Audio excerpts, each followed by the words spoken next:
저는 학부에서 이제 철학이랑 교육학이랑 영문학이랑 이렇게 세 개 공부하다가 다리가 찢어질 뻔했는데 잘 졸업을 해서 석사를 이제 철학으로 하고 박사를 철학으로 하다가 공부를 접고 이제 이 일을 시작하게 됐는데요. 저희가 이제 학원이긴 한데 약간 대안교육에 가까운, 그래서 저희 학원 이름이 풀네임이 그냥 대안학교를 만들고 싶었는데 그걸 할 수가 없어서 이제 학원을 만들었어요. 그래서 대안교육공동체 흉고학원이라고 하는데 저희가 약간 중간에 있어요. 완전 대안교육은 아니고 이제 일반 공교육이나 사교육하고 대안교육 사이에서 어떻게 하면 애들을 덜 괴롭히면서 공부를 하게 할까. 어쨌든 저희한테는 입시도 되게 중요한 목표 중에 하나라. 대안학교는 워낙 스펙트럼이 다양하니까 뭐 이렇다 저렇다 딱 얘기를 할 수는 없지만 저희는 어쨌든 뭐 완전히 입시나 이런 걸 도외시하는 그런 느낌은 아니고, 하여튼 저희는 독서를 최대한 어떻게 아이들을 하게 할까 그런 거 고민하고, 그리고 실제로 이제 저희가 고등학교 친구들이 있는데 그렇게 독서로만 초등 때부터 이제 책류가로 커서 중학교 때 이제 지식도서 읽고 고등학교 왔는데 굉장히 이제 잘 하게 되는 케이스들이 있어요. 그래서 꼭 대치에 가지 않아도 되고 또 꼭 그런 식으로 혹사하지 않아도 공부를 충분히 잘할 수 있다. 네. 그렇게 주장하는 국내 유일의 학원입니다. 저희 여기까지 하고, 저희 오늘 할 책은, 저희는 이제 설명회를 1년에 2번씩 하는데 설명회가 이제 저희 학원이 어떻다 저떻다 얘기하는 거는 아예 없진 않은데 그런 건 좀 적고 주로 이제 책으로 하거든요. 무슨 책, 이제 주로 이제 교육 관련된, 특히 독서하고 관련된 교육서들을 이제 어머님들께 많이 소개를 해드리고, 왜 그러냐면 그전에는 그렇게 안 하고 이제 상담을 많이 했었는데 뭐 지금도 상담을 하지만 어머니들이 되게 마음이 중간중간 되게 약해지세요. 왜냐면 모두가 다 사교육을 시키잖아요. 모두가 다 아이들을 이렇게 뺑뺑이를 돌리고 그 다음에 선행을 하고 하는데 저희는 그게 다 필요 없다고 얘기하거든요. 그렇게 안 하고 지금은 초등 때는 책만 읽어야 된다 이렇게 많이 말씀을 드리는데, 그러니까 어머니들이 이제 마음이 쫄리시잖아요. 그러니까 저희가 그런 부분들을 많이 이제 데이터로 극복을 하는 게 좋겠다. 왜냐면 주변에서 하도 카더라를 많이 들으시니까 그렇게 하지 말고 이제 데이터들을 많이 좀 보여드리고 하면은 이제 어머니들이 많이 안심하시고, 또 그동안 또 한참 또 불안해지시다가 또 설명회 들으시면 또 괜찮아지고 이렇게. 그래서 하여튼 저희가 이런 책들을 많이 갖고 하는데 오늘은 독서의 뇌과학이라는 이제 최신간이고요. 일본 이제 뇌과학자가 쓴 책입니다. 그래서 독서하고 스마트폰이 아이들 뇌에 어떤 영향을 끼치는가. 독서의 뇌과학이라는 책을 가지고 설명을 드릴 건데, 이제 이 책을 쓴 저자는 가와시마 류타라는 사람이고 일본의 되게 저명한 뇌과학자고요. 여러분 다 아시겠지만 집에도 아마 다 갖고 계실 텐데 닌텐도 DS 시리즈 중에 두뇌 트레이닝 게임이라는 게 있어요. 근데 이게 착각하면 안 되는 게, 이거 뭐 독서 중요하다고 하면서 게임 하지 말라고 맨날 얘기하면서 이거 게임 만든 사람 아니야? 근데 이 게임이 한번 유튜브 찾아보시면 알겠지만 매우 지루해요. 매우. 그러니까 이분이 얘기해요. 게임으로 두뇌를 발달시킬 방법은 딱 하나밖에 없는데 지루한 게임을 만드는 거래요. 매우 지루한 게임을 하면 두뇌가 좋아지는데 1분 이상 못해요.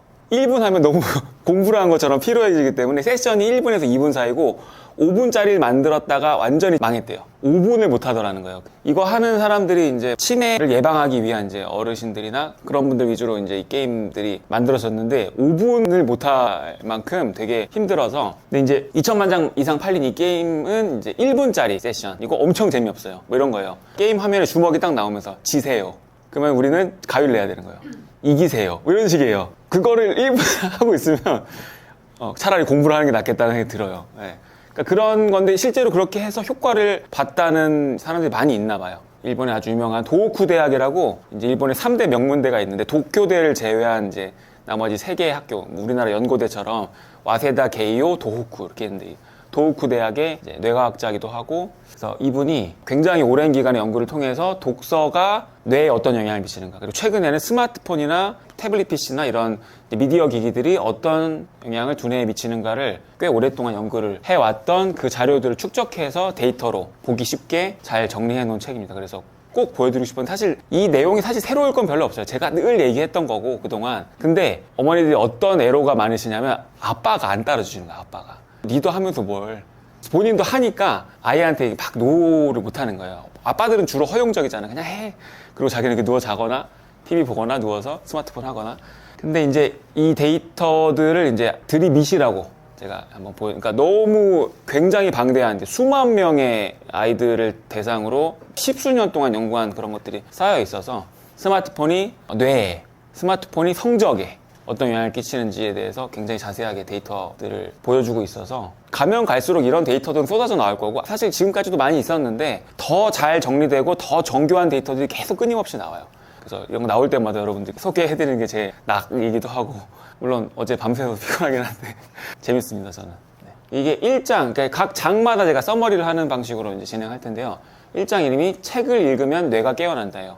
독서를 하면 뇌 전체가 활성화되는 경향이 있다는 거예요. 이거는 사실 오래전부터 제가 한 몇 년 전에 했었던, 그리고 한 10년 전쯤에 나왔던 책 읽는 뇌라는 책이 있어요. 메리온 울프라는 굉장히 유명한 미국의 뇌과학자가 쓴 책인데, 뭐 그때부터 그런 쌓여있는 fMRI 혹은 MRI 영상들을 기반으로 해서 우리가 책을 읽을 때 두뇌에서 어떤 일들이 일어나는지를 얘기해주는 책들이 많이 있는데, 이분도 책이나 신문 기사를 묵독으로 읽을 때, 또 음독으로 읽을 때 뇌가 어떻게 움직이는지를 보여주는 그런 사진들을 이렇게 저희한테 보여주는데, 이제 뇌가 크게 한 4가지 부분으로 나뉘어져 있어요.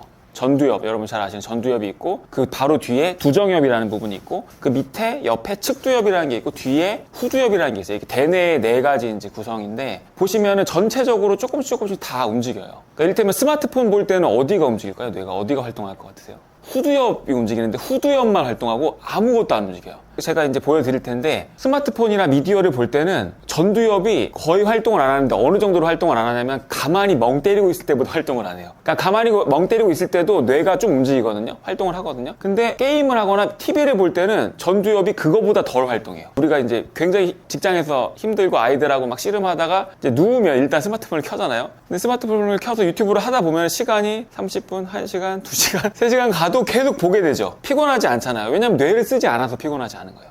근데 책을 읽으면 뇌가 전체적으로 다 움직이고, 아이들이 이제 책을 읽을 때 되게 고통스러워하죠, 처음에. 그게 왜 그러냐면 뇌가 엄청 많이 돌아가요. 굉장히 무거운 그래픽 작업을 하는 CPU처럼 웽 하고 계속 돌아가거든요. 근데 그게 점점 책을 읽는 게 쑥달이 될수록 그게 점점 줄어들어요, 부하가.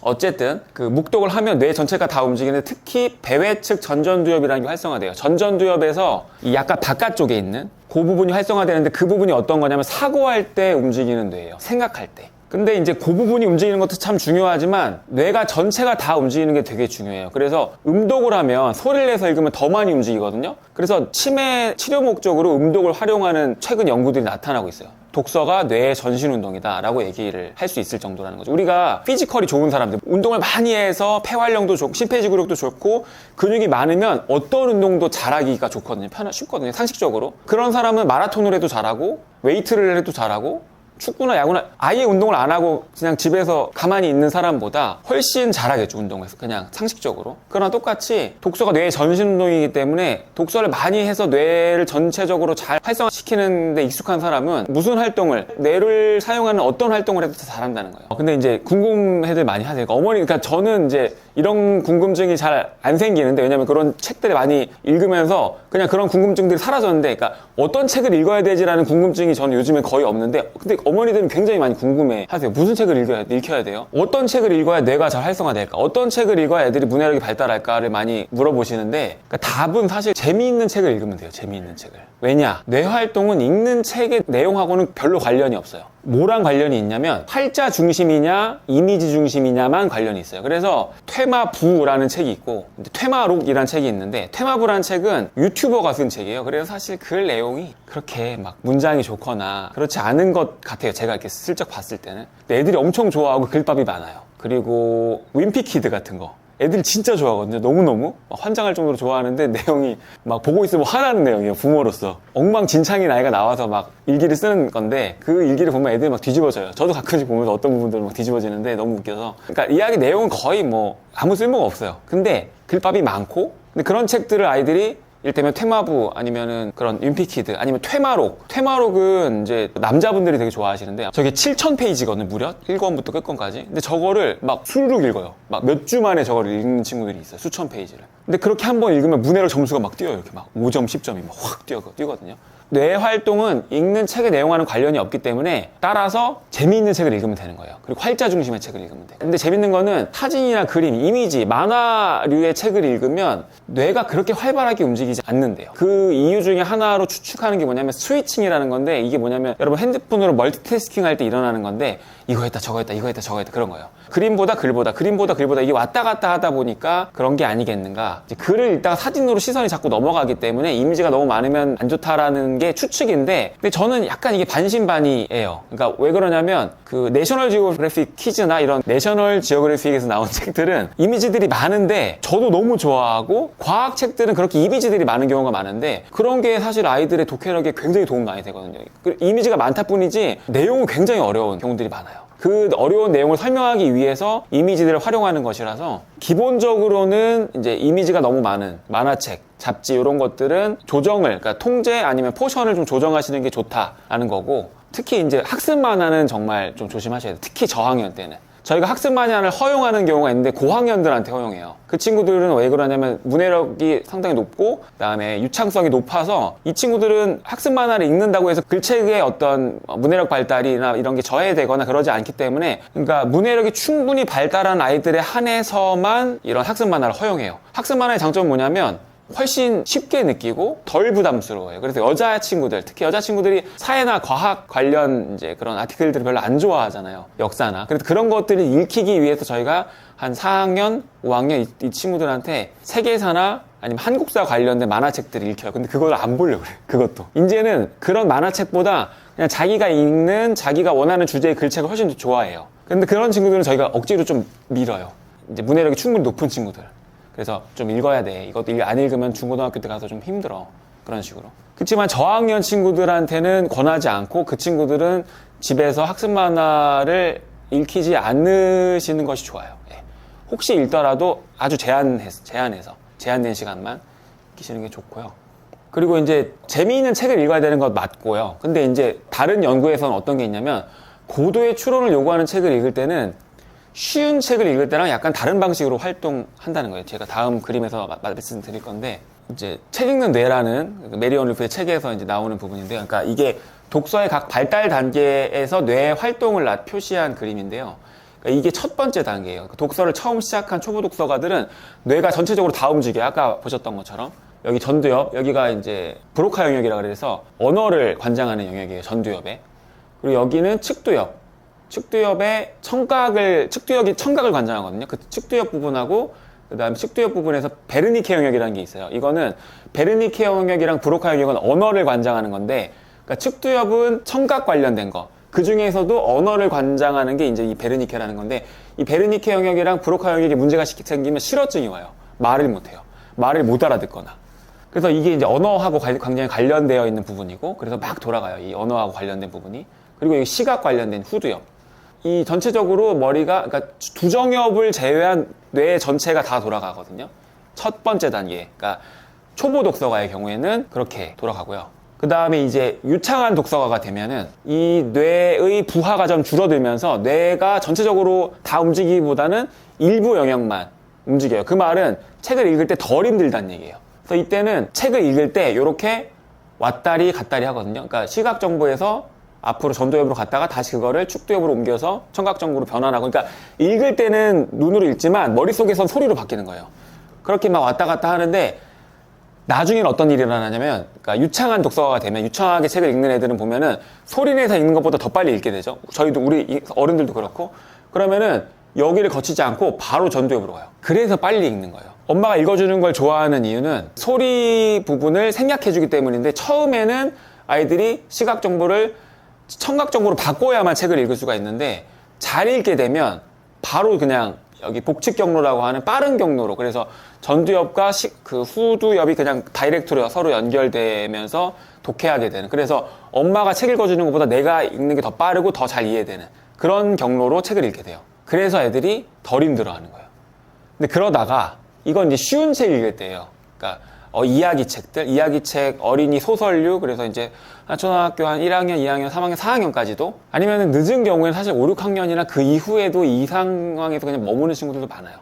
근데 이제 고학년이 됐을 때, 5, 6학년쯤 저희 혈구 기준으로 고학년이 됐거나, 아니면 이제 충분히 어려운 책을 읽을 정도의 독서가가 되면, 베르나르 베르베르 같은 아주 이제 성인용 서적 중에서도 조금 내용이 어려운 책들이나, 아니면 사피엔스나 이런 지식 도서들을 읽을 때는 고도의 추론을 필요로 해요. 그럴 때는 또 뇌가 다 움직여요. 그래서 이 측두엽이 추론의 생성에 관여한대요. 추론의 생성에. 그러니까 요 단계에서는 1단계, 2단계에서는 추론이 별로 필요 없어요. 그냥 읽으면 그대로 다 이해되는 그냥 이야기 책들이라면 3단계에서는 내용이 다 수면으로 나오지 않아요. 밑에 감춰져 있는 내용들이 있고 그 다음에 배경 지식을 활용해야 되는 그런 책에는 나와 있지 않은 그런 여러 가지 것들을 다 추론에 병합시키면서 책을 이해하는 그런 상황에서는 뇌가 또 다 돌아가는 거죠. 그럴 때 머리 아프잖아요. 우리 이해하기 어려운 책 읽을 때. 그런 상황이 또 되는 거죠. 그래서 저희가 초등학교 때까지는 쉬운 책만 읽게 해요. 본인이 좋아하는 책을 읽게 하고, 근데 초등 한 6학년쯤 됐을 때부터 이제 중등 들어올 때부터 저희가 지식 도서를 읽게끔 저희가 유도하거든요. 그것도 근데 억지로는 잘 안 돼요.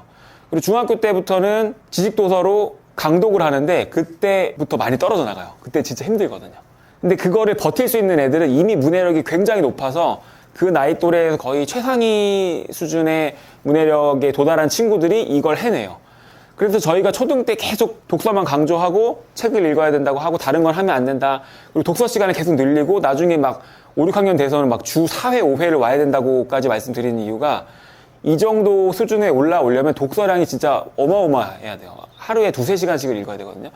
근데 그게 집에서만 해서는 잘 안 되기 때문에 저희가 저학년 때는 한 뭐 3회 정도만 오다가 한 5, 6학년쯤 되면 저희가 조금 더 수업 시간을 늘리고 그 다음에 일일 수업 시간을 또 늘려요. 3시간에서 4시간 혹은 그 이상까지. 더 원하는 친구는 5시간까지 남아 있어도 돼요. 그런 식으로. 그래서 집에서도 매일 1시간씩 읽고 그런 식으로 독서량을 최대한 늘리면서 이쪽으로 이제 도약을 하는 거죠. 모두가 다 이쪽으로 넘어가진 않아요. 근데 일로 가면 굉장히 수월하시죠. 그러니까 지금 저희 고등학교 2학년 친구를 말씀을 드리면 이제 그 친구는 이제 지금 초등학교 6학년 때부터 여기 다녔던 친구인데 근데 그 전에도 어머니가 책육아로 그 아이를 키우셨어요. 그래서 책을 이미 엄청나게 많이 읽고 들어온 친구라서 초등학교 6학년 때부터 바로 저희가 좀 어려운 책들 읽기 시작했는데 중1 때부터는 저희가 총균세를 읽었어요. 그러니까 중1 때 총균세를 읽는 건 사실은 말이 안 되는 거거든요. 근데 그 정도 할 수 있는 친구였어요. 근데 그전에는 사실 뭐 다른 걸 읽진 않았고 그냥 재미있는 이야기책을 많이 읽었었는데 그리고 자기 수준, 그러니까 5, 6학년 수준에 맞는 책들을 많이 읽었던 그런 친구였는데 그 중학교 때 저희가 공부를 조금 덜 시키면서 총균세 읽히고 온갖 여러 가지 이제 지식 도서들을 본인이 이제 읽도록 저희가 계속 독려를 했는데 지금 모의고사를 보면 이제 모의고사는 저희 같은 경우는 따로 준비를 안 시켜요. 국어나 사회나 과학이나 이런 거는 따로 준비를 안 시키고 저희는 영어 수학만 가르치는데 그러니까 국어나 사회나 과학은 전혀 공부를 안 해도 국어는 그냥 1등이에요, 항상. 그러니까 지금 이제 고등학교 2학년 1학기니까 근데 모의고사를 4번 봤는데 4번 중에 한 번 빼고 다 1등이었어, 3개 다. 한 번은 4등을 했고, 근데 그 친구 학교가 500명이거든요, 그 학년이. 그리고 사회과학은 사탐, 과탐은 공부를 아예 안 해요. 아예 안 하는데, 그래도 하나 틀리거나 한국사 같은 것도 다 맞거나 이래요. 근데 이제 수학이나 영어는 들어올 때 성적이 높지 않았어요. 왜냐면 저희가 공부를 많이 안 시켰거든요. 수학은 한 70등? 영어도 영어는 그거보단 잘했지만, 영어도 저희가 막 많이 시킨 건 아니고 그냥 원서 읽기 위주로 저희가 하거든요, 수업을. 그러니까 그냥 원서 읽기 정도로 했기 때문에 그것도 그렇게 높진 않았는데 지금은 영어 같은 경우는 그냥 1등급 나와요. 1등급 밖으로 벗어나는 경우는 없어요. 다 항상 1등급은 나오고. 그 다음에 수학이 70점이었으니까 3등급 초반이거든요. 2등급 후반이고. 근데 지금은 1등급이 나오고 지난달에 봤던 모의고사에서는 5등을 했어요. 그래서 전체에서. 그 1%죠. 그러니까 제가 이 얘기 왜 드리냐면 영어 수학을 되게 빨리 시작을 하시잖아요. 그렇게 안 하셔도 잘할 수 있다는 거예요. 그러니까 이 친구는 초등 때 수학을 아예 안 했어요. 그러니까 물론 엄마는 수학을 시키고 싶어 하셨는데 제가 시키지 말라고 말씀드렸어요. 지금은 책을 더 읽어야 된다. 중학교 때 저희가 이제 수학을 가르칠 때도 그렇게 많이 안 풀려서 수학 문제집 한 권, 2학년 때는 2권, 3학년 때 한 3권. 그러니까 그 정도면 다른 학원에 비해서 많이 풀리는 거 아니거든요. 근데 고등학교 때는 10권씩 풀어요. 매 학기마다. 방학 때는 10시간씩 해요. 수학만. 오전 10시에 자기가 문 열고 들어와서 8시간. 네, 8시간. 8시에 문 열고요. 8시에 문 열고 8시, 10시간이네요. 네, 8시에 문 열고 들어와서 6시까지. 10시간 동안 수학만. 근데 그렇게 해도 안 힘들어해요, 별로. 그러니까 왜냐하면 중학교 때까지는 공부가 힘들 수 있어요. 왜냐하면 뇌가 계속 발달하거든요. 20대 후반까지 발달해요. 근데 거의 언제쯤 전두엽이 완성되냐면, 전두엽이 거의 완성되냐면, 물론 완전히 완성된 건 아니고, 중학교 3학년 때쯤 거의 애들이 사춘기가 끝나거든요. 그때 전두엽이 정비가 완료돼요. 그래서 고등학교 때는 거의 모든 애들이 공부를 다 하는 거예요. 공부를 안 하던 애들도. 근데 왜 포기하냐? 해도 안 되니까 포기하는 거예요. 근데 하면 할수록 하니까 점수가 계속 오르면요. 이게 약간 게임 같아서 재밌어요. 그래서 전교 1등이 공부 제일 많이 하잖아요. 그럼 아시겠지만. 명절 때 나와서 하거든요. 얘도 명절 때 나와서 해요. 저희는 휴가 가고 얘는 명절 때 나와서 자기가 공부하는 거예요. 그래서 초등학교 때는 두뇌 발달에만 완전히 올인하시고 중학교, 그러니까 독서로. 중학교 때는 지식도서 읽는 거에 조금 더 할애를 하고 어떤 내신이나 교과 공부는 조금 제한적으로. 아예 안 하는 건 아니에요. 저희가 시키긴 시키는데 다른 학원보다 조금 덜 시키면서 하는 거고. 근데 그렇게 하더라도 무슨 선행 막 굴리고 몇 바퀴를 하고 막 그렇게 몇 년씩 선행. 제가 얼마 전에 요즘에는 동탄도 난리더라고요, 동탄. 동탄에 이제 사는 분 얘기를 들었는데 초등학교 4학년인데 학원비로 400만 원을 쓴대요. 근데 걔는 고등학교 수학까지 벌써 한 3번, 4번을 돌았다는 거예요. 근데 그렇게 해도 고등학교 수학을 4번 돌았다는 건 개념을 4번 했다는 거지 최고 난도 문제를 풀 수 있다는 건 아니에요. 그래서 정승재 선생님이 맨날 하는 말이 걔 내 앞에 데리고 와서 한번 내가 풀려보면은 제대로 하는지 안 하는지 다 할 수 있다. 엄마들은 다 할 수 있다고 믿죠. 근데 어떤 분들은 1시간도 아니고 한 5분 정도 푸는 거 보면은 얘 어느 정도 수준이 다 나오는데 제대로 하는 애가 손에 꼽는다는 거예요. 그런 친구들도. 뇌가 망가지기만 하는 거죠. 혹사시키면 뇌가 망가지거든요. 그래서 유럽 같은 경우는 8세 이전에는 문자 교육이 금지되어 있어요, 법으로. 독일 같은 경우는. 미국에서는 아이를 그냥 방치해두면 이제 부모가 철창 신세를 지잖아요. 그거랑 비슷하게 유럽은 8세 이전에 문자 교육을 시키면 불법이거든요. 근데 우리나라는 4세 고시가 있잖아요. 7세 고시가 있고. 그러니까 진짜 큰일 나요, 그거는. 뇌가 다 망가져요. 네. 변연계라는 게 이제 감정을 관장하는 데인데 하여튼 뇌가 망가지는데 그래서 그거를 유럽에서 이미 그걸 확인했기 때문에 못하게 하는 거예요. 우리는 아직 지금 그걸 막 겪고 있는 것 같아요. 네, 어쨌든. 여기를 이제 독서가 성적에 미치는 영향에 대해서 이제 그래프로 보여드릴 건데 독서, 그 다음에 학습, 수면하고 성적과의 관계를 분석한 자료고요. 일본 초등학교 5학년부터 중학교 3학년 대상으로 4만 명을 대상으로 조사한 거고 2016년도에 그러니까 벌써 지금 한 9년 전이죠, 그렇죠?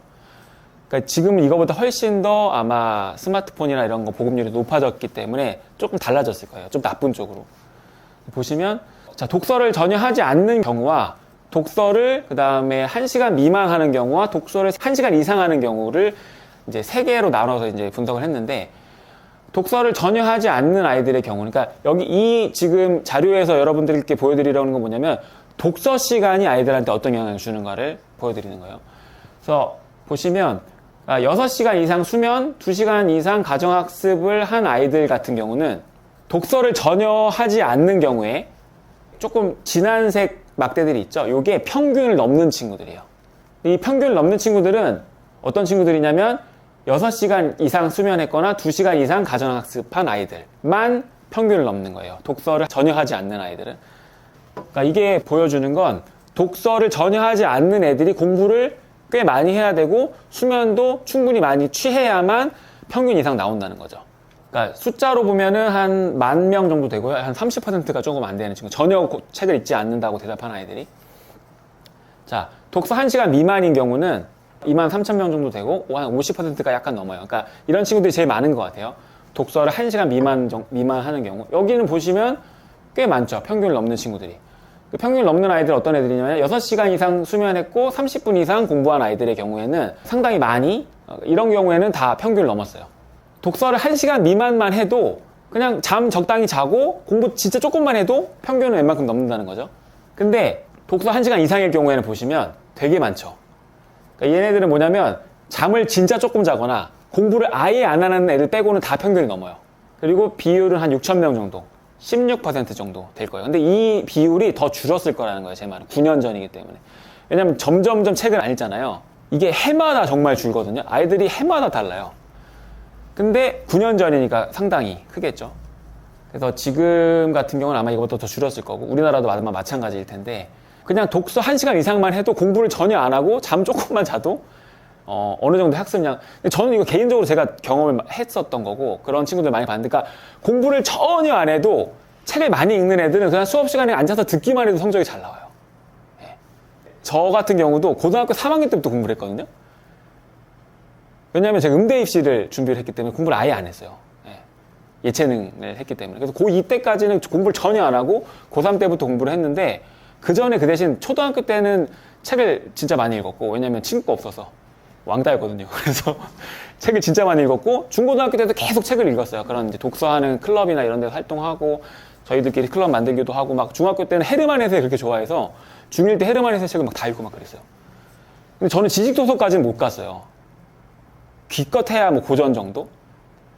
그런데도 공부하면 그냥 뭐, 예, 그냥 뭐 거의 8, 90점 나왔던 것 같아요. 그냥 아무것도 안 해도. 수업만 듣고 있어도. 물론 막 전교권 등수는 아니었죠. 그건 공부를 해야 되는 거죠. 근데 이제 고등학교 갔는데 공부를 전혀 안 하고 이제 인문계로 넘어왔으니까 걱정을 많이 했거든요. 저희 부모님도. 근데 첫 모의고사 때 저희가 600명 정도였는데 13등인가 나온 거예요. 공부를 아예 안 했는데. 처음으로 모의고사를 봤는데. 저도 깜짝 놀랐고 모두가 놀랐죠. 모두가. 저는 제가 머리가 좋아서 그런 줄 알았어요. 근데 나중에 독서 관련된 책을 보다 보니까 아, 내가 책을 읽어서 그랬구나. 특히 초등학교 때. 초등학교 때 제일 많이 읽었거든요. 중고등학교 때는 이제 음대 입시 준비하느라 많이 못 읽었고. 물론 이제 중학교 때는 그런 헤르만 헤세 같은 어려운 책을 읽긴 했죠. 근데 그렇다고 해서 저희 아이들이 읽는 사피엔스나 총균세 같은 건 엄두도 못 냈어요. 그런 건 너무 어려웠기 때문에. 그러니까 저는 지금 저희 애들이 약간 부럽기도 해요. 야, 이런 걸 누가 권해주는 어른이나 부모님이 있었으면 참 좋았을 텐데. 그런 걸 같이 또 강독도 해주고. 그런 프로그램이 그런 때는 아예 그냥 없었으니까. 부럽다. 나도 조금 대학을 한두 등급 정도 위로 갈 수 있지 않았을까. 네, 뭐. 자, 요거는 뭐냐면 음독에 관한 거예요. 소리내어 읽기. 뇌를 변화시키는 소리내어 읽기의 마법. 요거는 이제 뇌 구조를 간단하게 설명을 드릴 필요가 좀 있는데, 아까 말씀드렸지만 전두엽이 있고, 두정엽이 있고, 후두엽이 있고, 측두엽이 있어요. 요 손의 척수는 이제 대뇌는 아니고, 요 대뇌를 보시면 이제 이 대뇌가 이제 인간을 인간답게 만드는 뇌잖아요. 그러니까 물론 이제 뒷부분은 영장류들도 있어요. 근데 이제 전두엽이 되게 크죠. 이게 인간의 특징이에요. 영장류들은 이렇게 크지 않아요. 되게 작아요. 전두엽이. 그리고 전두엽 중에서도 앞쪽, 그걸 전전두엽이라고 하는데 이 부분이 굉장히 발달해 있고 이게 이제 인간을 인간답게 만드는 데인데, 근데 옛날에는 전두엽이 무슨 기능을 갖고 있는지 몰랐어요. 그래서 사고로 손상되거나 수술로 절제를 해도 겉으로는 행동 변화가 없어서 침묵의 뇌라고 불렀대요. 근데 나중에 알게 됐던 거죠. 전전두엽이 고차원적인 기능, 즉 우리의 정신, 마음의 문제와 굉장히 밀접한 관련이 있다는 게 밝혀진 거고, 그 중에서도 이제 전두엽 중에서도 배외측 전전두엽을 사고하는 뇌라고 불러요. 그리고 측두엽 하연, 여기 이 측두엽은 이제 청각, 그 다음에 이제 언어를 관장하고, 언어 관장하는 건 두 부분이라고 그랬죠. 측두엽의 베르니케와 전두엽의 브로카.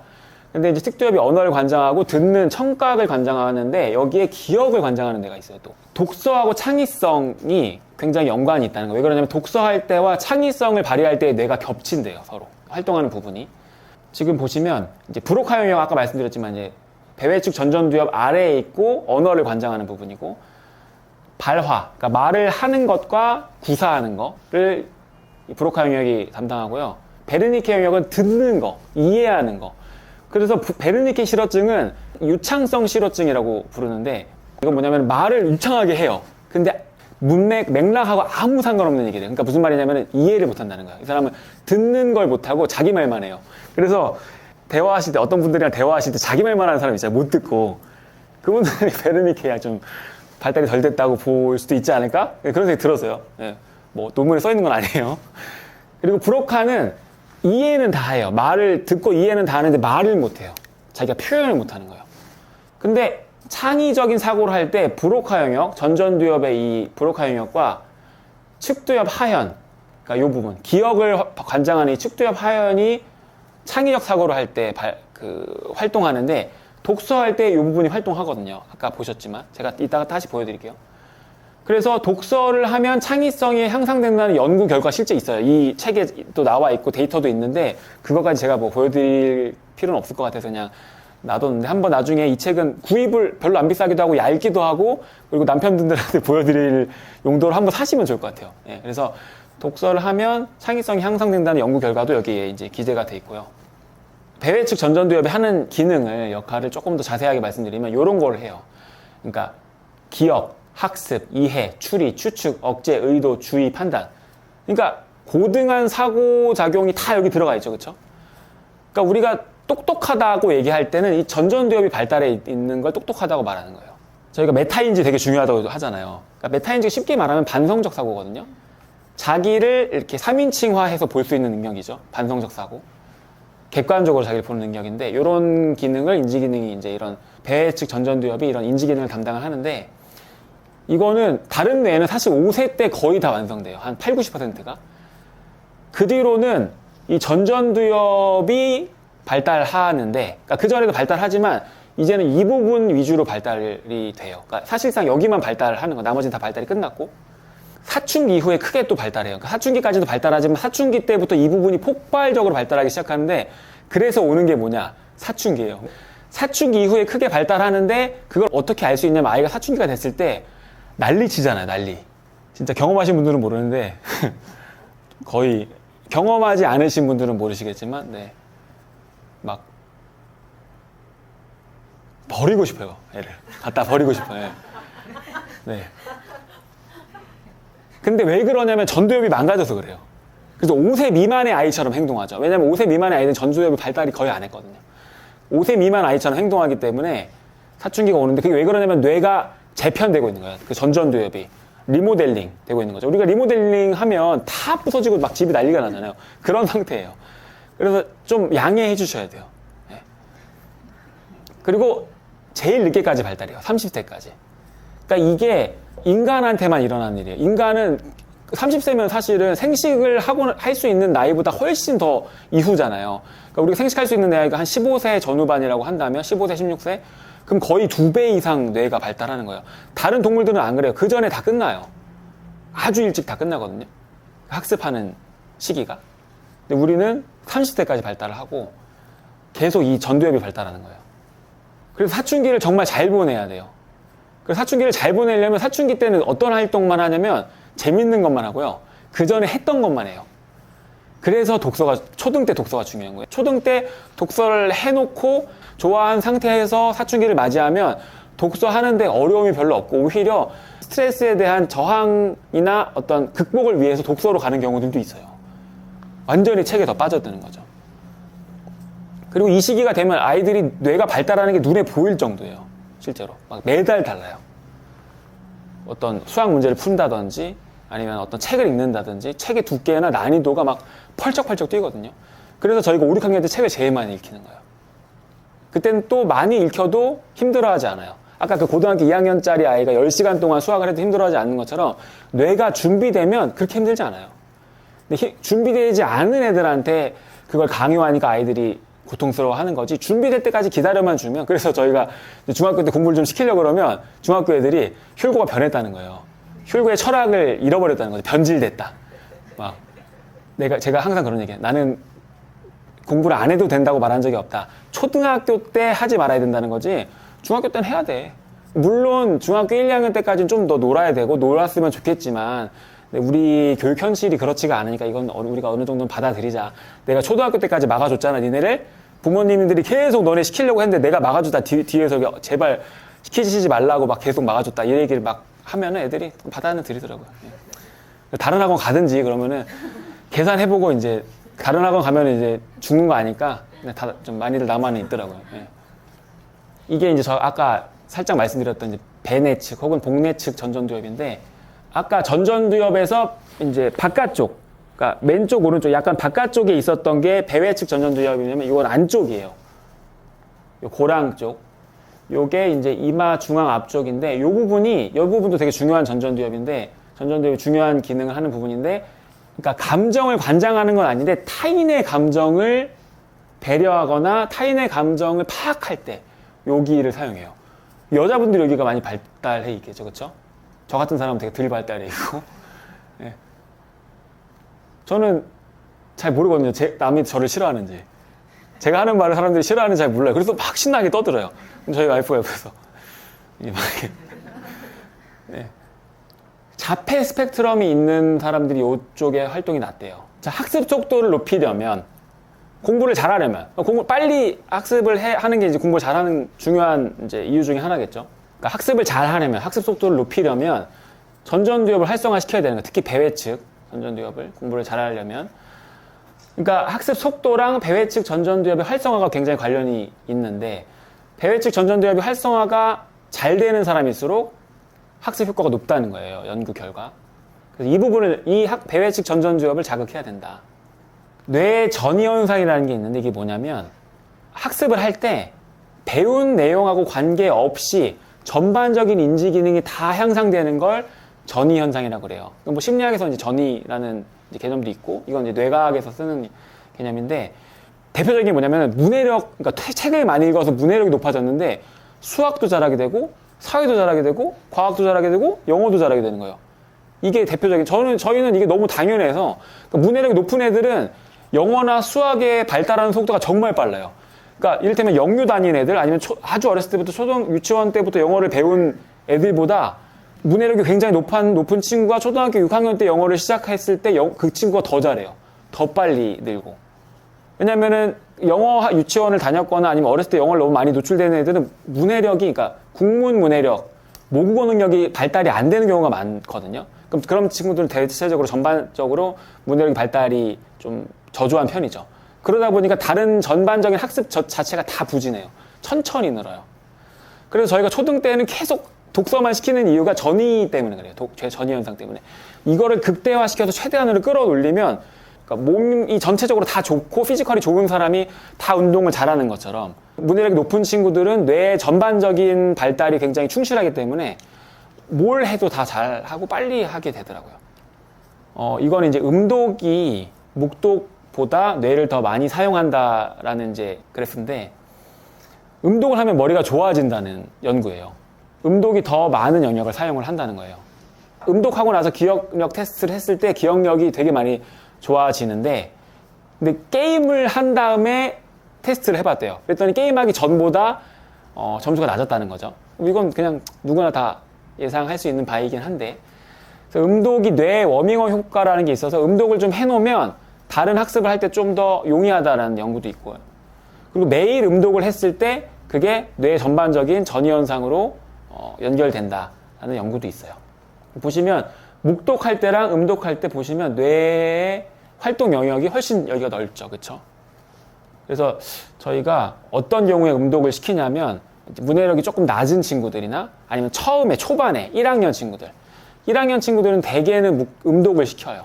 그래서 음독이 충분히 잘 되고, 그리고 아이들이 음독할 때 소리내서 읽을 때가 묵독을 할 때보다 더 잘 이해하거든요. 처음에는 그래요. 그래서 처음에는 이제 그런 식으로 계속 음독을 시키다가 독서가 유창해지고 하면은 음독 포션을 조금씩 줄여요. 그래서 나중에는 아예 묵독으로 전환하긴 하는데, 근데 문해력이 정말 잘 안 오르는 친구들, 그리고 이제 약간 학습 장애나 이런 게 있는 친구들의 경우에는 저희가 음독을 계속 시켜요. 고학년이 될 때까지도 계속. 개인 수업이나 이런 걸 통해서, 그런 개인 수업이나 이런 걸 통해서 음독 훈련을 계속 시키는데, 근데 사실 모든 친구들한테 이걸 하지는 않아요. 요거는 이제 좀 선택적으로 하는데, 어쨌든 이런 연구가 있다는 거고, 이런 거는 좀 활용할 필요가 있을 것 같아요. 그래서 저희가 이걸 어떻게 음독을 좀 활용을 더 해볼까, 이런 것들 좀 고민하고 있는 상황이에요. 그러니까 음독의 전이 효과에 대한 이제 연구인데, 그러니까 30개 단어를 2분 동안 최대한 많이 외우는 테스트였어요. 이제 성인들 대상으로 진행을 했는데, 여기 보시면 음독을 한 그룹, 이 사람들의 평균이 만 48세가 꽤 뭐 고령은 아니지만 중년층이죠. 기억력이 상당히 감퇴하기 시작하는 그 나이고, 그리고 이분들이 이제 평균 처음에 실험 전에, 그러니까 독서를 음독을 시작하기 전에 평균 외우는 단어 수가 한 10개, 11개 남짓. 근데 이제 만 37세의 평균 그룹이 기억한 단어의 수는 평균 한 12개 정도였대요. 근데 이 음독 그룹이 4주 동안 이제 음독을 진행한 후의 결과를 보니까 이 사람들보다 높죠. 만 37세보다 더 높아요. 한 14개 정도를 기억하게 되었다는 거고, 대학원생 평균, 그러니까 굉장히 공부를 많이 할 때 평균이 16개인데 차이가 생각보다는 별로 안 나죠. 그러니까 음독을 했더니 뇌가 10살 이상 젊어졌다는 거예요. 근데 사실 저희가 이게 기억력 훈련을 한 게 아니잖아요. 기억력 테스트를 한 거지, 음독 훈련을 한 거잖아요. 근데 음독 훈련을 했는데 기억력이 좋아졌다는 거예요. 그러니까 이게 독서를 통한 전이현 효과가 확인된 거죠. 그래서 이거를 치매 환자들 대상으로까지 진행을 했대요. 그래서 2005년, 8년, 15년에 각각 논문으로 발표가 됐는데, 놀라운 점은 뭐냐면은 어떤 약물로도 치매 환자의 인지 기능을 개선하는 게 불가능해요. 지금까지는 불가능했어요. 지금까지는 그냥 늦추는 정도예요. 약간 노화를. 근데 음독 프로그램은 개선 효과가 있었다는 거예요. 더 기억력이 좋아졌다는 거예요. 이제 이런 거는 거의 처음이었던 것 같아요. 그래서 제가 최근에 유튜브에서 이제 어떤 정신과 전문의가 하는 얘기를 들었는데 치매 환자들 대상으로 실제로 이런 거를 하고 있다고 하더라고요. 근데 치매 환자들은 어떤 문제가 있냐면 글을 못 읽어요. 글을 못 읽는 경우들이 생기나 봐요. 긴 글을 읽기 어렵거나 불가능한 경우들이 생겨서 아주 제한적으로 짧은 글만 읽거나 하게 되는데, 그래서 사실 제일 좋은 건 치매 예방에 좋은 거죠. 이제 고령이나 아니면 중년 아니면 이제 젊은 사람들도 계속 소리내서 책을 읽고 책을 계속 읽으면 그게 치매 예방에 효과가 분명히 있다는 거죠. 물론 여러 가지 운동도 치매 예방에 효과가 있고 한데, 네, 독서가 특히 이제 음독이 그런 효과가 있다는 거죠. 네, 관계를 깊게 만드는 책 읽어주기의 기술. 그러니까 이건 책을 읽어주는 것하고 관련된 건데, 아이들하고 라포 형성하고 아이들 책 좋아하게 만들고, 그다음에 책을 읽으면 읽어줄수록 육아 스트레스가 줄어든다는 보고예요. 연구가 있어요. 변연계라는 게 이제 감정을 관장을 하는데, 책을 읽어줄 때 뇌를 스캔을 해보면 변연계가 굉장히 강하게 반응한다는 거예요. 그러니까 그 아이들이 무슨 막 지적으로 막 뭐가 발달하고 이게 아니고, 읽어줄 때, 어린 아이들을 읽어줄 때는 감정이 굉장히 발달하고 풍요로워진다는 거죠. 그리고 부모하고 그런 이제 뭐랄까 커넥션이 강화되는 거죠. 책을 읽어주는 행위가 애착을 강화하고 안전기지 형성. 이거는 저희 지난번에 했던 불안 세대에서 했던 건데, 안전기지가 형성된 친구들은 애착이 빨리 형성되고 그래서 빨리 독립해요. 부모로부터. 애착이 잘 된 친구들은 뭐든 다 잘하는데, 이를테면 애착이 잘 안 된 친구들의 경우에는 그게 학습에도 영향을 줘요. 독서에도 영향을 주고. 이를테면 저희가 사실 초등의 경우에는 부하가 많은 학원이 아니거든요, 전혀.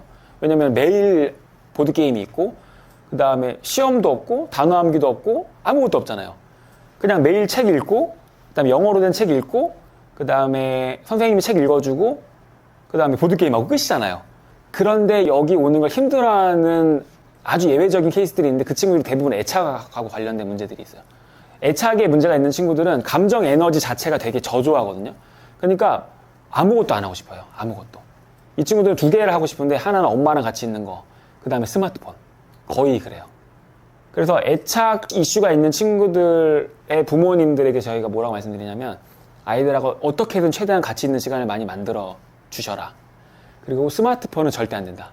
왜냐면 그 애착의 어떤 결핍을 스마트폰으로 해결하려고 그래요. 그러면 그 친구는 완전히 망가지는 거예요. 전두엽도 망가지고, 변연계도 망가지고, 감정, 고등한 사고, 이런 능력이 다 망가지는 거죠. 그래서 책 읽어주는 시간이 길수록 육아 스트레스는 줄어드는 경향이 있고, 그리고 안전기지가 형성된 친구들은 이제 스트레스를 덜 받아요. 그러니까 애착도 빨리 형성되고 빨리 독립하는 거죠. 근데 많이도 아니고 10분 이상만 읽어주면 효과가 나타난대요. 물론 많이 읽어주면 읽어줄수록 좋고, 제가 지난번에 했었던 그 세 딸을 하버드에 보낸 그 엄마 있었잖아요. 그분은 2시간씩 읽어줬대요. 저도 그렇게는 못 읽어주는데, 저는 그래서 저희 애들을 활용해요. 저희 큰 그 누나들을 활용해서 이제 동생을 책 읽어주는 거를 활용을 하는데, 매일 1시간씩 돈을 줘요. 그리고 그럼 본인은 음독하는 효과가 있고, 예, 돈도 벌고, 예, 막내는 이제 책 읽어주니까. 그래서 막내들이, 저희 아이들이 이제 저희 넷이거든요, 얘가. 근데 이제 셋째, 넷째들 책을 너무 좋아해요. 누나가 책 읽어주니까 책 너무 좋아하고. 물론 그렇게 해도 저는 또 읽어줘야 돼요, 밤에. 자기 전에 최소한 15분, 20분. 한 놈은 전래동화책 읽어줘야 되고, 한 놈은 이제 공룡 그 관련된 도감을 읽어줘야 되는데, 공룡 도감은 한 3만 원 하거든요, 하나에, 건당. 그리고 두께가 한 이 정도 되고, 책 판형이 이래요. 누워서 들면 팔이 아파요. 그래서 30분 이상은 절대 읽어줄 수 없는 이제 그런 판형으로 돼 있는데, 하여튼 그래서 팔이 막 후덜덜. 예, 운동. 아령. 예. 10분만 읽어주셔도 효과가 있다. 네. 근데 이거는 초등 저학년까지도 읽어주시면 좋아요. 어떤 이제 저자들의 경우에는 고등학교 때까지 읽어주라고 하는 사람이 있어요. 짐 트렐리즈라고 15분 책 읽어주기의 힘이라는 책 쓴 사람이 있는데, 되게 유명한. 그분이 거의 원조예요, 원조.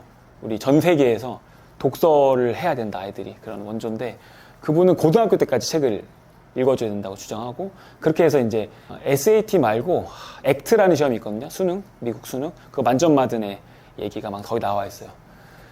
물론 그 10분 읽어줬는데 막 전래동화 읽어주진 않겠죠. 예. 뭐 총균세나 사피엔스 같은 거 읽어주겠죠. 예. 그리고 아이들랑 이제 대화하고 뭐 그렇게 하라는 거예요. 근데 저는 그렇게 안 하는데, 하는구나. 저는 학원에서 하자, 애들을. 저희 딸도 여기 다니니까 같이 하는 거예요. 네. 그런 좋은 점이 있네요. 네. 자, 이제는 뇌 건강을 위협하는 스마트폰의 실체. 그러니까 스마트폰이 뇌에 이제 어떤 영향을 주지 대충 상상은 되시겠지만 그래도 이제 남편분들한테 보여드려야 되니까 잘 보여드리겠습니다. 자, 스마트폰을 사용할 때 뇌가 멈춘다는 거예요. 근데 이 재밌는 게 TV로 볼 때, 태블릿 PC로 볼 때, 스마트폰으로 볼 때 뇌 활동량이 다 다르대요. 화면이 클수록 그래도 뇌가 좀 많이 활동하는 경향이 있고 스마트폰으로 작은 화면으로 볼수록 훨씬 덜 활동하는데 특히 전전두엽이 거의 활동하지 않아요. 심지어는 아무것도 하지 않고 멍하니 있을 때보다도 활동을 덜 한다는 거예요. 이건 진짜 충격이죠. 그러니까 차라리 스마트폰을 할 바에야 멍하니 있으라는 거예요. 멍하니 있기만 해도 뇌가 발달하거든요. 네, 정말 그래요. 아무것도 안 하고 가만히 있어도 뇌는 발달해요. 근데 스마트폰을 보면 그거를 뒤에서 잡아 끄는 거예요. 발달 못하게. 그러니까 재밌는 거는 같은 컨텐츠라도, 같은 학습 관련된 컨텐츠라도 화면으로 보여줄 때랑 지면으로 보여줄 때랑 큰 화면으로 보여줄 때랑 작은 화면으로 보여줄 때랑 다 다르다는 거예요. 배회 측 전전두엽의 활동이. 화면으로 볼 때 뇌가 어떤 상태냐면 마사지 받을 때랑 비슷한 상태예요. 아시죠? 좋잖아요. 그죠? 편안해지죠. 왜? 아무것도 안 하니까. 그러니까 뇌가 완전히 이완해서 아무것도 안 하고.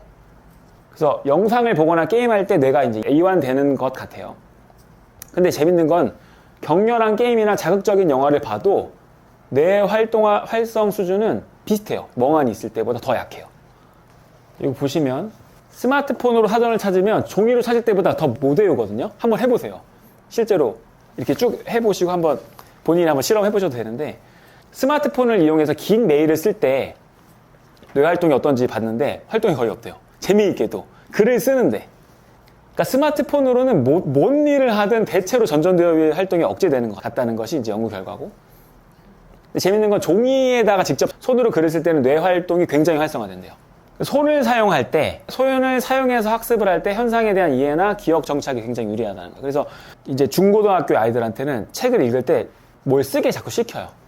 밑줄을 긋든지 요약을 하든지, 왜냐면 좀 어려운 책들은 그런 게 좀 필요하거든요. 그래서 요약을 하도록 시키다든지 손으로 조금 학습을 할 수 있도록 계속 저희가 시키는데 수학 문제 풀 때도 멍하니 들여다보는 시간이 필요하긴 하지만 자꾸 이제 그냥 문제집에다가 풀려고 하는 게 좁은 영역이다. 그러면은 쓰는 행위를 자제하게 되거든요. 그러면 안 돼요. 많이 써야 돼. 손으로 계속 쓰면서 공부하는 게 훨씬 효과적인데 그래야 기억이 오래 남는데요.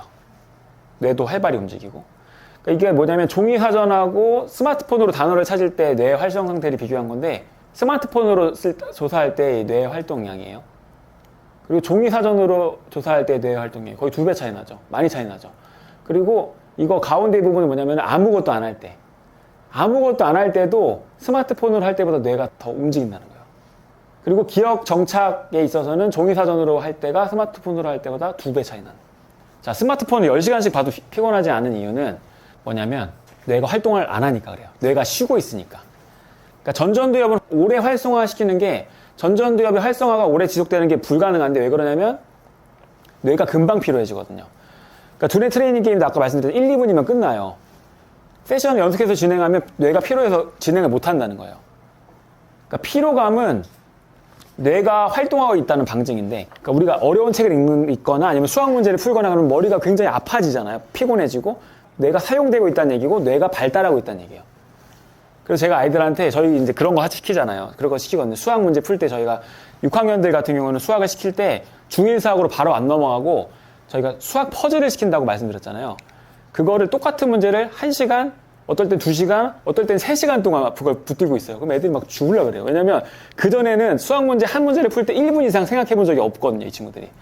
그러니까 1분만 생각해보고 모르겠으면 엄마한테 가서 물어봤는데 여기서는 1시간, 어떨 땐 2시간, 어떨 땐 3시간에, 물론 연속해서 3시간은 아닙니다. 그러니까 뭐 화요일날 1시간, 목요일날 1시간, 또 그 다음 주 화요일날 1시간 이런 식으로 3시간 내내 똑같은 문제를 보고 있어야 되니까 막 죽을 맛이에요. 그럴 때 제가 머리 아프지?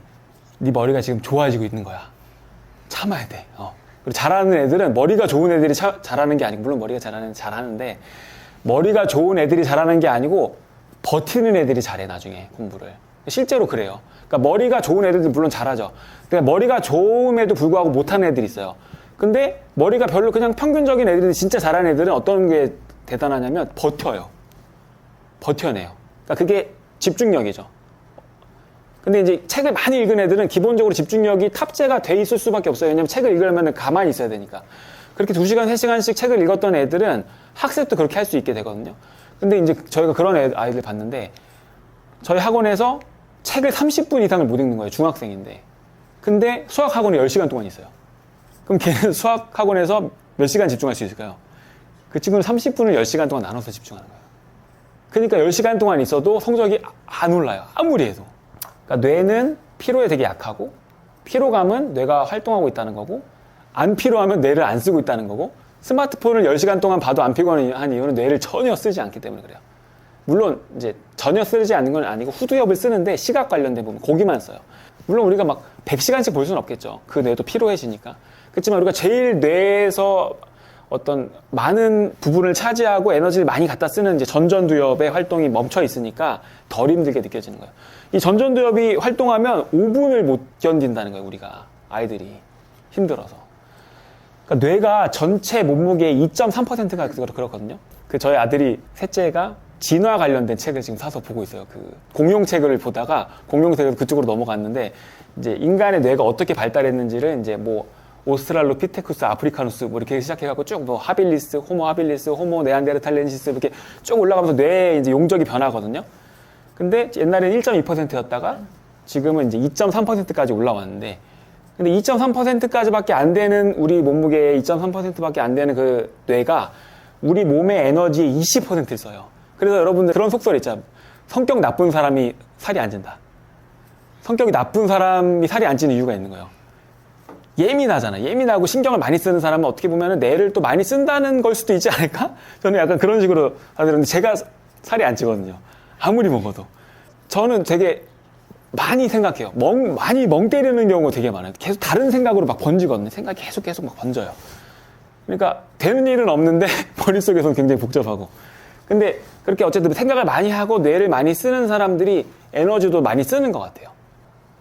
이것도 참 재밌는데 스마트폰을 많이 사용할수록 뇌가 빨리 노화된다는 건데 재밌는 건 이게 청소년들 아이들 대상으로 연구한 건데 거기서 노화의 신호가 나타났다는 거예요. 그때 노화가 되면 큰일 나거든요. 그때 뇌가 급격하게 발달하고 있는 시기인데 뇌에 노화 신호가 잡혔다는 건 이거 되게 큰 문제인데 일본 학생들 1000명 대상으로 연구를 했고요. 스마트폰하고 태블릿을 많이 사용한 친구들, 인터넷을 많이 하는 아이들의 뇌를 이제 연구를 했는데 이제 백질에서 노화 신호가 나타났대요. 그러니까 백질이라는 건 뭐냐면 뒤에서 잘 말씀드리겠지만 이게 그러니까 신경 세포가 있고 이제 신경 세포에 그 다발이 있거든요. 줄기가 그 줄기 부분이에요. 백질이. 여기가 이제 노화 신호가 나타났대요. 이 친구들 대상으로 연구를 했더니 불안이 전반적으로 높았고 우울도 높고 공감 능력은 떨어지고 그리고 정동 제어 능력이라고 해서 자기 감정 통제하는 능력이 되게 많이 떨어지는 경향이 나타났대요. 그리고 2015년에 마이크로소프트사에서 연구를 했는데 캐나다인들을 대상으로 연구를 했는데 20% 정도의 성인의 집중력 시간이 8초래요. 8초. 그래서 이 마이크로소프트에서 뭘 했냐면 8초를 넘지 않는 광고 전략을 수립했다는 거예요. 그래서 이 시간이 제일 집중하는 시간이다. 8초짜리. 요즘에 저희 유튜브 보면 저희 유튜브 같은 경우도 재생 시간 보면 1분 30초예요.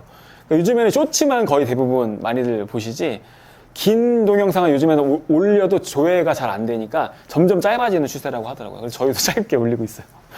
원래는 막 1시간씩 올렸는데 15분, 20분 이렇게 하다가 이제는 5분, 막 4분 이렇게 쇼츠를 이제 올려야 될 것 같아요. 집중력이 낮은 사람은 평소에 영상 보는 시간이 길고 소셜미디어 사용 빈도도 높고 멀티태스킹도 많이 한대요. 사실 회사 생활하고 스마트폰 쓰시면 이렇게 안 하기 쉽지 않죠. 그렇죠?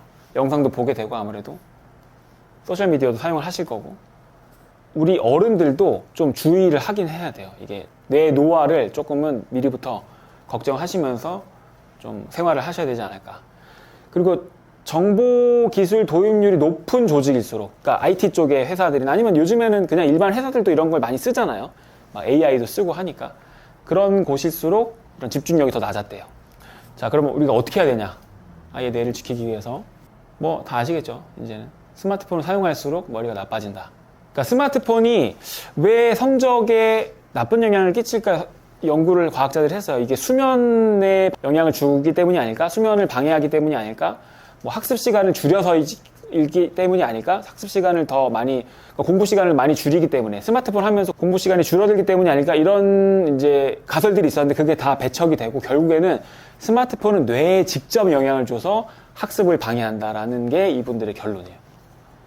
이게 보시면은 스마트폰 사용 시간을 1시간 이상인 그룹과 1시간 미만인 그룹을 나눠서 이제 공부를 얼만큼 했는지에 따라서 이제 데이터를 분석한 데이터인데요. 스마트폰을 1시간 이상 사용한 친구들, 이게 회색 부분, 엷은 회색 부분을 보시면 전혀 하지 않은 친구들 뿐만이 아니라 한두 시간 정도 한 친구들, 공부를 한두 시간 정도 한 친구들조차도 겨우 평균에 도달해요.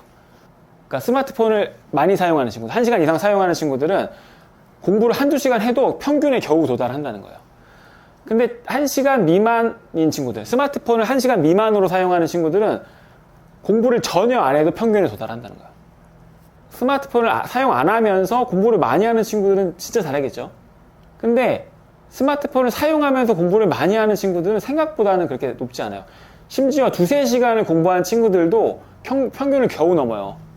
이거는 이제 36,000명을 대상으로 해서 초등학교 5학년부터 중학교 3학년까지 2018년도에 조사한 거고요. 네, 이 그래프가 말하는 게 뭔지 아시겠죠? 이런 걸 보여주세요. 남편분들께. 공부를 많이 해도 스마트폰을 1시간 이상 사용하면 효과가 되게 떨어진다. 그러니까 얘네들은 스마트폰으로 사용하고 공부는 공부대로 많이 하는 거예요. 그런데도 성적이 안 나온다는 거죠. 자, 요거는 스마트폰 사용 시간, 수면 시간, 공부 시간 하고 성적과의 관계. 변인이 3개인 거죠. 스마트폰, 수면, 공부. 스마트폰을 1시간 이상 사용하는 경우, 1시간 미만 사용하는 경우를 이제 나눴는데, 1시간 이상 사용할 경우에 이제 평균에 도달한 친구들이에요. 이 친구들이 평균 정도의 성적이 도달한 친구들인데, 이 친구들은 어떤 친구들이냐면 잠을 일단 6시간에서 9시간 정도, 그러니까 충분히 잠을 자면서 공부는 한 2시간 이상 한 친구들이에요. 그러니까 1시간 이상 공부했고 혹은 2시간 이상 공부했는데 잠도 충분히 많이 잤는데 스마트폰을 1시간 이상 한 아이들은 평균점이 겨우 도달하는 거고요. 그 다음에 이제 스마트폰을 사용 안 하는 친구들, 아예 없거나 1시간 미만으로 사용하는 친구들은 전혀 공부하지 않거나 거의 자지 않는 5시간 미만으로 자는 아이들을 제외한 거의 대부분이 평균을 넘었고, 그 다음에 공부를 좀 많이 한 친구들 같은 경우는 월등히 잘하죠. 아주 진한 부분, 여기가 이제 최상위권 아이들을 표시한 건데, 이 친구들은 핸드폰을 1시간 미만으로 사용하면서 잠도 한 6시간 이상 자고, 그다음에 공부는 한 3시간, 2-3시간 정도 한 친구들이 이제 최상위권을 나타내는 거죠. 그러니까 스마트폰을 1시간 이상만 사용해도 아이들 성적에 치명타를 줄 수 있다는 거예요. 그리고 공부 중에 스마트폰을 사용하는 경우가 있긴, 또 당연히 이거 예상할 수 있겠지만 공부 효율이 되게 떨어지겠죠. 스위칭 문제 때문에 그래. 이거 했다 저거 했다 그러면서 멀티태스킹이 일어나고, 그러면은 이제 전반적인 효율이 굉장히 떨어지는 거죠. 근데 스마트폰 소지하는 애 중에서 80%가 공부 중에 스마트폰을 사용한다 그랬대요. 저희는 학원에 오면 스마트폰을 만지지도 못하게 해요. 꺼내지도 못하게 하고. 그러니까 몸에 소지해서도 안 돼요. 혹시 뭐 가방이 있으면 가방에 넣고 밖에 빼놔야 되고, 혹시 가방이 없으면 제가 따로 보관을 해놔요. 그래서 어떨 때는 친구들이 그냥 놓고 가기도 하고 막 그러는데, 어쨌든 그렇게 안 하면 반드시 문제가 생기니까 뭐 이런 것들을 사용한대요. 메신저, 동영상, 게임, 음악 이런 것들을 사용을 하는데, 스위칭을 자주 경험할수록 독해력이 극단적으로 떨어진대요. 스마트폰을 소지하는 것만으로도 점수가 낮아진다는 거는 이 연구에서도 나타났고, 지난번에 저희가 했던 뭐 도둑맞은 집중력이라든지 불안한 세대라든지 그런 책에서도 다 있었죠. 그리고 이제 스마트폰을 갖고 있는 친구들 중에서 80%가 스마트폰을 사용한다고 했고, 그 중에 절반 정도가 앱을 여러 개 사용한대요. 2개 이상. 자, 근데 재밌는 거는 이것도 이제 앱을 몇 개 사용하는지에 따라서 이제 분석을 해본 건데, 전혀 사용하지 않는 친구들은 공부 시간이 30분일 때, 그 다음에 점점점 많아질수록 그냥 이 친구들은 그냥 비례해서 느는 게 눈에 보이죠. 그리고 스마트폰 앱을 하나 정도 사용하는 친구들, 뭐 음악이라든지 뭐 메신저라든지 이런 거 사용하는 친구들 같은 경우는 뭐 늘긴 늡니다. 네. 어쨌든 평균에 도달하려면 한 30분에서 1시간 정도는, 그래도 하나만 사용하는 건 뭐 이 정도가 되는데, 근데 이제 하나만 사용하는 친구들은 좀 많지는 않은 것 같아요. 대부분은 이제 2개 이상 사용하는데, 3개 이상 사용할 때는 엷은 회색 보시죠? 3개 이상 사용하는 친구들 공부를 3시간 이상 해도 평균점에 도달을 못해요. 뭐 4시간, 4개 이상 사용하는 친구는 말할 것도 없고.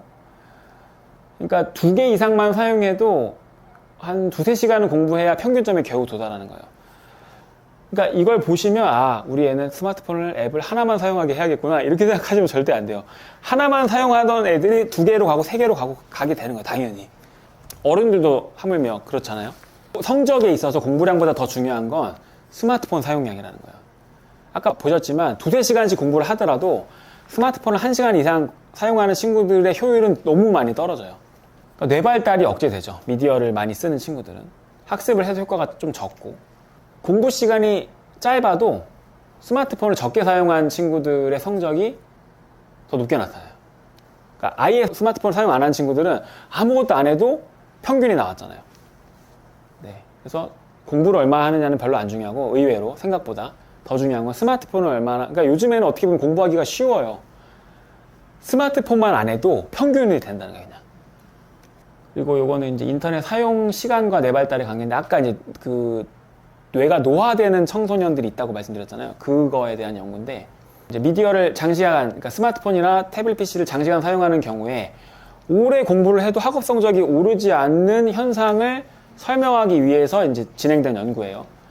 이제 5세에서 18세 224명을 대상으로 한 건데, 그러니까 예상하실 수 있다시피 미디어를 많이 사용한 친구들의 경우에는 뇌 일부 영역의 발달이 멈췄다는 거예요, 아예. 일반적으로는 청소년기에 뇌 회백질이 두꺼워져요. 회백질이 뭐냐면 여기 겉에 보시면 이제 까맣게 보이는 부분도 있죠? 여기가 회백질이고 이 하얀 부분이 백질인데, 회백질이 뭐냐면 이제 우리가 뉴런 배우잖아요. 뉴런. 그 뉴런 부분이에요. 신경세포층. 그리고 여기가 신경 섬유, 다발.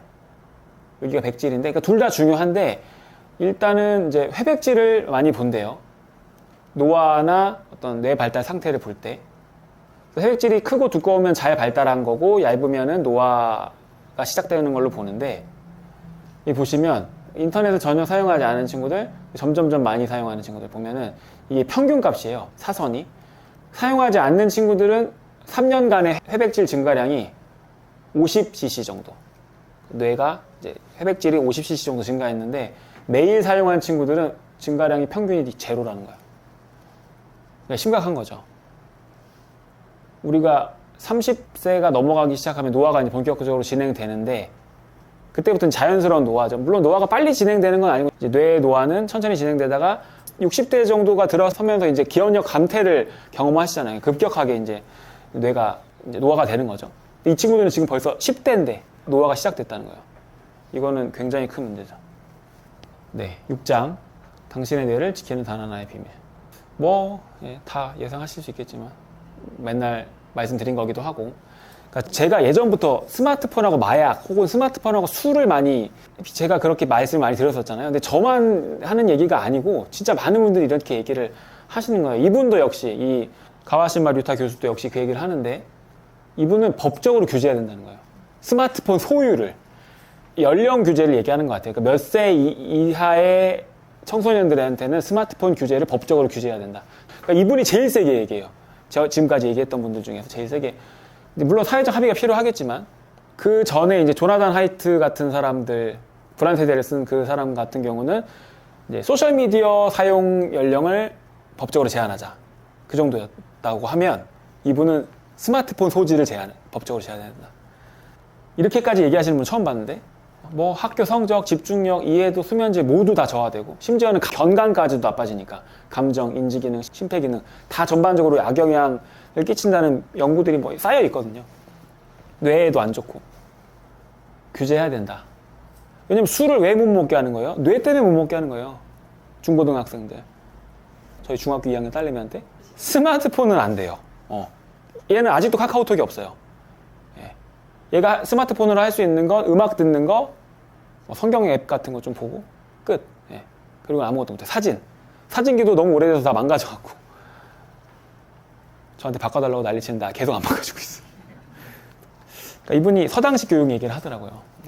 AI 코딩 이런 거 쓸데없다. 이분이 사실 그 부분에 되게 최첨단에 있는 분인데, 그 개발자기도 하고 본인이 그냥 소리내서 책 읽고 손으로 글씨 써라, 그런 거 하면서 그냥 공부해라. 그러니까 지금 그 발도르프 학교 있잖아요. 캘리포니아의 월드오프스쿨. 그런 데도 다 이렇게 하잖아요. 그러니까 지금 제가 최근에 어떤 뉴스를 봤는데 대치나 이런 데서도 애들이 스마트폰 없는 애가 꽤 많대요.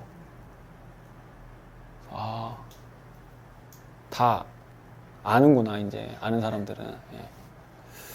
코로나 하면서 이제 온라인 강의 이런 게 엄청 늘었잖아요. 그러니까 학원들이 그 보강으로 온라인 강의를 많이 한다고 하더라고요. 근데 그게 사실은 학원 돈 벌어주는 거인 거예요. 그러니까 되게 좋지 않고. 이분은 이제 대학에서 강의를 하시는 분이니까 온라인 강의에 되게 반대하는 분이에요. 대면 강의를 해야 된다. 네, 정리를 하면 매우 쉽고 간단하게 정리를 해보겠습니다. 자, 머리 좋아야 공부 잘하죠, 그쵸? 제가 되게 많이 얘기하는 거예요. 어머니, 공부를 열심히 한다고 공부를 잘하는 게 아니에요. 머리가 좋아야 공부를 잘하는 거예요. 근데 이게 왜 하냐면, 그러니까 초등학교 때 책을 읽어야 됩니다. 왜? 머리를 좋게 만들어야 돼. 지금 공부할 때가 아니고 뇌를 좋게 만들고 머리를 좋게 만들어야 될 때다. 그래서 독서를 해야 뇌를 발달시킬 수 있는 방법은 지금까지는 알려진 게 책 읽는 거밖에 없다. 운동하는 거하고. 그리고 스마트폰을 하시지 마셔야 된다. 저희가 입학 상담할 때 두 가지 얘기하거든요. 학습을 줄여야 된다. 왜? 독서를 해야 되니까. 그리고 스마트폰을 금지해야 된다. 아예. 그러니까 주중에는 어떤 미디어도 다 금지해야 되고 스마트폰을 절대 사주면 안 된다. 주말에만 좀 뭐 TV라든지 뭐 아니면은 뭐 넷플릭스 같은 거 좀 보게 해주셔라. 유튜브는 안 된다. 뭐 이런 얘기. 머리 나빠지니까. 네. 그러니까 공부를 잘하려면 너무 간단해요. 독서 늘리고 스마트폰 줄이면 됩니다. 그리고 잠은 적당히 자고. 아까 6시간 6시간 자는데도 공부 잘한다는 애는 참 대단한데 6시간은 많이 자는 게 절대 아니고 그렇게 자면 안 되고 8시간, 9시간씩 자야 돼요. 아까도 그 그래프 보시면 8, 9시간 자는 애들 보면 제일 높아요, 성적이. 7, 8시간 자는 애들이랑 8, 9시간 자는 애들이 성적 제일 높거든요. 그러니까 중고등학생들은 적어도 8시간 자야 되고 초등학생들은 10시간 자야 돼요. 잠을 꼭 많이 재우셔야 되고 집에서 해주셔야 되는 일은 뭐냐면 이제 스마트폰 안 사주기. 네, 초등은 특히나 캘리포니아 대치동 거기는 벽돌폰 이런 거 준대요. 공신폰 이런 거. 그리고 이제 월드오프스쿨 같은 경우는 막 구글, 아마존, 뭐 애플 이런 데 다니는 임직원들이 그 학교를 보내려고 난리래요. 거기가 연간 그 수업료가 한 2, 3천만 원 돼요. 엄청 비싸요. 거기를 막 서로 계속 보낸다는 거죠. 거기는 아예 스마트 기기가 학교에 아예 없다. 컴퓨터도 없고 빔 프로젝터도 없다는 거예요. 브리테니커 사전 지면으로 된 거 있다는 거. 그거 보고 하고 숙제도 다 손으로 하는 거고 다 책으로 찾아서 해야 되는 거. 우리나라만 봐도 숙제를 인터넷으로 다 해야 되잖아요. 그 개발하는 사람들이 자기의 아이들을 보내는 학교에서 뭘 가르치는지를 잘 봐야 된다는 거죠. 스마트폰 사용 시간은 혹시 이제 스마트폰이 있는 아이라면 30분 이내로 제한해 주시고 중고등학교 같은 경우는 꼭 써야 되는 그런 게 있더라고요. 그럴 경우에는 또 1시간 이내로 제한을. 근데 저는 30분 이내를 추천드립니다. 네. 괜찮아요, 그래도. 그리고 그 짧은 시간 몇 분을 이용해서 게임을 하는 애들 있더라고요. 참 진짜 징어다. 네, 그래서 아예 그냥. 그리고 주중에는 아예 모든 미디어를 금지하셔야 돼요. 왜냐면 미디어를 하잖아요. 스마트폰이든 뭐 컴퓨터든 게임이든 뭐든지 하면 그게 이 아이한테 상이 될 확률이 높아요. 상. 그러니까 어떤 독서를 내가 한 것에 대한 상으로 이런 걸 달라고 그래요. 그렇게 되면은 우리가 독서를 그렇게 시켜서 아이한테 심어주려고 하는 독서에 대한 어떤 애정이나 독서로 인한 어떤 쾌락의 경험을 못하게 돼요. 그래서 책보다 더 재밌는 모든 걸 다 빼앗으셔야 돼요. 주중에는. 주말에는 좀 허용하셔도 돼요. 1-2시간 정도. 그래도 주말에도 어쨌든 책을 평일보다 더 많이 읽거나 평일 정도는 읽게 해주셔야 되는 거고요. 그리고 매일 요거 꼭 좀 부탁 많이 드리는데 매일 1시간씩 독서를 해야 되는데 그게 잘 안 되거든요. 그래서 어떻게 하셔야 되냐면 취침 전 1시간을 이용하셔야 돼요. 자기 전에 1시간 독서를 하게끔 하면 애들이 무조건 책을 읽고 더 읽으려고 안 자요. 나중에 애한테 화를 내면서 자라고 하는 상황이 올 때까지, 그런 상황이 될 때까지 해주셔야 돼요, 이거를. 그게 제일 좋은 상황이거든요. 그러니까 아이가 밥 먹으면서 책을 읽겠다고 해서 욕을 먹고, 화장실에 책을 가져가겠다고 해서 욕을 먹고, 자지 않고 책을 읽겠다고 해서 욕을 먹는 상황이 제일 좋은 상황이에요. 물론 때때로 욕을 하셔도 돼요. 예, 빨리 잠을 자야 되니까. 그렇지만 그게 제일 좋은 상황이라는 거예요. 그런 상황이 가장 이상적인 상황이니까 그 상황을 만들 수 있도록 노력하셔야 되고 매일매일 책을 읽기 싫어도 1시간씩 읽어야 된다. 저희가 좋아서 하게끔 만드는 거를 중요하게 생각하는 편이지만 이게 같이 병행이 돼야 아이가 더 좋아하게 되고 더 잘하게 돼요. 많이 읽으면 잘하게 되거든요. 잘하면 더 좋아하게 돼요. 이게 책이라는 게 갖고 있는 매력이 있어서, 쾌락이 있어서 이게 공부랑은 좀 다르거든요. 공부는 매일매일 1시간씩 해도 더 하고 싶어지지 않잖아요. 물론 중고등학교 가면은 그게 돼요. 근데 이제 초등학교 때는 그게 안 되는데 뇌가 발달이 안 돼서 그런 거고. 근데 책은 1시간을 읽게 만들면 잘하게 되고, 그러면은 잘하게 되니까 더 재미있어지는 그런 일이 발생해요. 그러면 더 많이 읽게 되고. 이런 선순환이 가능해요. 그리고 이런 이제 1시간씩 해주시는 이런 습관들이 약간 효력을 발생하거든요. 공부는 이게 효과가 없어요. 잘 안 돼요. 근데 독서는 되기 때문에 이걸 꼭 해주시라는 말씀드리고, 이게 됐던 친구들이 결국에는 중고등학교 때 지식도서를 읽어내더라고요. 네, 감사합니다. 여기까지 하겠습니다. 네. 그리고